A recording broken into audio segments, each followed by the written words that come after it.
नमस्कार दोस्तों, अभी पिछले महीने ही बंगाल के चुनाव समाप्त हुए हैं और चुनाव के बाद आपने देखा होगा किस प्रकार से बंगाल की जनता ने इन झूठ बोलने वाले नौटंकीबाज लोगों को अपने राज्य की सत्ता से बाहर रखा। और हमारे पूर्वज, हमारे देश के लोकतंत्र के वो लोग जिन्होंने लोकतंत्र को 70 साल तक पहुंचाया, उन्होंने भी इस दक्षिणपंथी विचारधारा के भाजपा के नौटंकीबाज सरकार को हमेशा सत्ता से बाहर रखा है। और पश्चिम बंगाल में एक चीज़ देखने को मिली कि किस प्रकार से जय दुर्गा माँ और जय श्री राम के नारे में राज्य को बांटने की, हिंदू धर्म के लोगों को बांटने की कोशिश की गई, जो भारतीय जनता पार्टी का हमेशा प्रयास रहता है। उन्होंने देवताओं की भी आपस में लड़ाई करा दी। परंतु हम हमेशा आरोप लगाते रहे हैं, आपने देखा भी होगा कि राम मंदिर के नाम पर बीजेपी देश को लूट रही है, लेकिन उसका सबूत देने की आवश्यकता थी। उसका वक्त का एक था कि कैसे हम इसको साबित कर सकें। पहले राम मंदिर निर्माण के लिए विश्व हिंदू परिषद और अनेक संगठनों ने चंदा इकट्ठा किया। बहुत मोटा चंदा इकट्ठा करने के बाद उनका राम मंदिर निर्माण में कतई कोई योगदान नहीं था। 2010 का वो फैसला जो इलाहाबाद हाई कोर्ट का था, उसी को सुप्रीम कोर्ट ने लगभग 90% कंटिन्यू करते हुए कुछ संशोधनों के साथ उसको जारी कर दिया। और पूरे देश ने, खासकर जिस धर्म के लोग इस मामले में सीधे सीधे इन्वॉल्व थे, मुस्लिम और हिंदू धर्म के लोग, उन्होंने भी इसको स्वीकार कर लिया और इसको एक विवाद को खत्म करने की वकालत की। लेकिन क्योंकि भारतीय जनता पार्टी के लोगों का मुख्य मुद्दा केवल हिंदू मुस्लिम नहीं है, उनका मुख्य मुद्दा चोरी करना है, वो ठग है। जैसे रामदेव ठग है, ऐसे ये आरएसएस के लोग भी ठग हैं। तो राम जन्मभूमि जो ट्रस्ट बनी हुई है, जिसके अध्यक्ष चंपत राय हैं, उसकी अगर पोजीशन समझ ले, राम जन्मभूमि ट्रस्ट की अगर पोजीशन को समझ ले, तो वो ट्रस्ट ने एक जमीन खरीदी है जो अयोध्या के अंदर है, गाटा संख्या 243, 244 और 246। इस गाटा संख्या जमीन की जो एक्चुअल वैल्यू है, यानी जो बाजार कीमत है, जो रेवेन्यू बोर्ड में जो कीमत है, वो 5 करोड़ 80 लाख रुपए की है।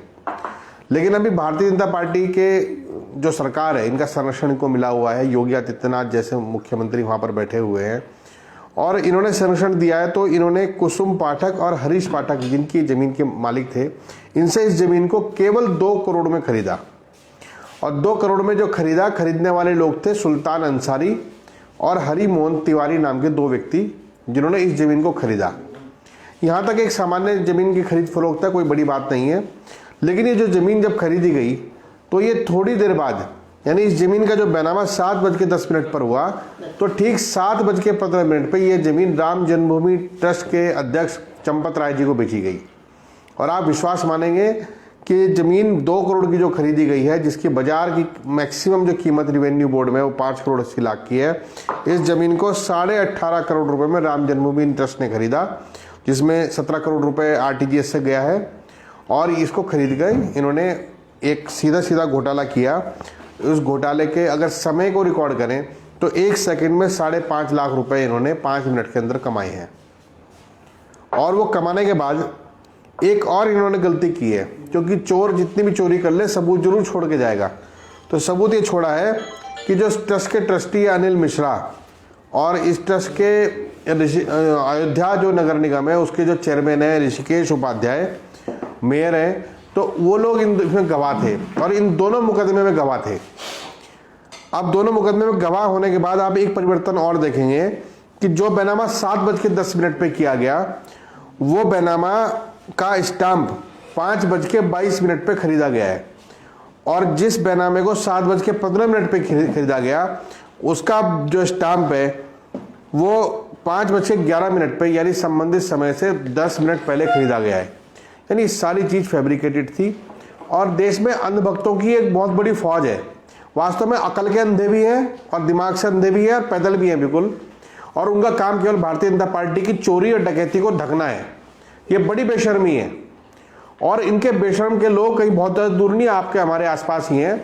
और आज जिन्होंने जय श्री राम बोलकर भगवान राम के मंदिर को ही लूटने का अड्डा बना लिया, और वो चंपत राय जो केवल बिना किसी योग्यता के इस ट्रस्ट का चेयरमैन बने हैं, आज उन पर सवाल उठ रहे हैं, भारतीय जनता पार्टी पर सवाल उठ रहे हैं। जिस भारतीय जनता पार्टी के लोग अपना कलर पकड़कर राम मंदिर निर्माण का श्रेय लूट रहे हैं, हालांकि उनका कोई योगदान नहीं है इसमें।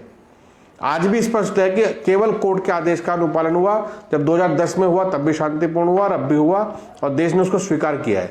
और साथ ही ये टाइटल जो सूट था मंदिर के निर्माण का, इसमें उसी अयोध्या वर्डिक्ट में एक पहला बिंदु है कि देश में अयोध्या के अलावा 1947 से पहले के किसी भी बात का सुनवाई नहीं होगी। अब एक बात हमेशा के लिए खत्म हो गई। ये ठीक उसी तरह से है कि इनकी जो लूट के चक्कर में, जो अगर हम इनके बीजेपी के एजेंडे पर देखें तो इन्होंने सारे मंदिरों को कुर्बानी देकर अयोध्या के मंदिरों को कब्जाने का काम किया। अयोध्या मंदिर निर्माण का ऑर्डर सुप्रीम कोर्ट से आया और सरकार ने, भारत सरकार ने उसमें 3000 करोड़ रुपए का वो दिया। उसके बाद अंबानी और अदानी जैसे इनके मित्रों ने 1100 करोड़, 500 करोड़, 1000 करोड़ रुपए जैसे चंदे दिए गए। लेकिन उसके बाद ये जो गली गली में घूम रहे इनके भूखे कुत्तों की तरह जिस प्रकार से इनके कार्यकर्ताओं ने चंदा इकट्ठा किया राम मंदिर के नाम पर, हर घर में जाकर जिस तरह से भगवान राम के नाम पर अगर किसी ने चंदा देने से इनकार किया तो उसको बेइज्जत करने की कोशिश की और उसको मजबूर करके पैसे वसूले। आज सवाल उन पर उठ रहा है और सवाल उन पर भी उठेगा जो बड़ी बेशर्मी के साथ भारतीय जनता पार्टी को उसका श्रेय देते हैं। हम सब लोगों को ये आवाज़ जरूर उठानी होगी और ऐसी हजारों आवाज़ उठानी होगी इस तानाशाही और लूट तंत्र वाली सरकार को।